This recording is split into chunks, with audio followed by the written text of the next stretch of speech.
สบายดีเด้อสบายดีพ่อแม่พี่น้องเมื่อนี้เลิกงานเลิกการมาแล้วก็ไปแวะซูเปอร์มาร์เก็ตต่อหลังจากแวะซูเปอร์มาร์เก็ตมาแล้วก็เข้าบ้านมื้อนี้ก็ค่อนข้างอากาศค่อนข้างจะหนาวพี่น้องแล้วมื้อนี้ก็เป็นมื้อพิเศษแดว่าเช่นซะเพราะว่าเป็นวันเกิดสุดหล่อเนาะค่อยก็เฮ็ดเมนูที่แบบว่าลูกชายค่อนข้างมักเป็นเมนูที่แบบว่าขนมปังยัดใส่ชีสใส่เบคอนเมนูนี้ลูกชายมักกินขนาดพี่น้องกินแบบว่า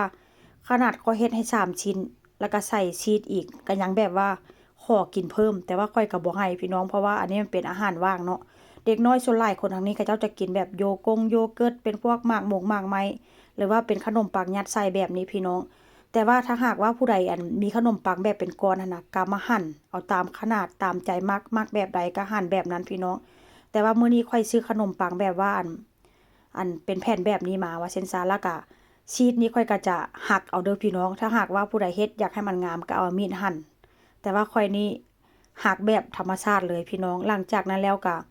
เอาชีสใส่แล้วค่อยก็จะเอาเบคอนที่ว่าค่อยทอดหั่นน่ะเอามาวางใส่แต่ถ้าหากว่าเวลาทอดเนาะพี่น้องอย่าพยายามทอดให้กรอบเพราะว่าหยังเวลามันสุกแล้วมันค่อนข้างจะแข็งพี่น้องแล้วอีกอย่างเนาะลูกชายค่อยกับผัวค่อยนี่ก็บ่มักกินได้แบบที่ว่า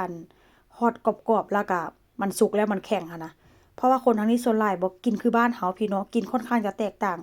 ถ้าบ้านเฮานี่ทอดอีหยังกรอบๆนี้มันจะแบบว่าแซ่บแต่ว่าทางนี้ทอดกรอบๆนี้มันแข็งนี่บ่กินทั้งผัวทั้งลูกค่อยนี่บ่ค่อยมักกินว่าเซ็นซะ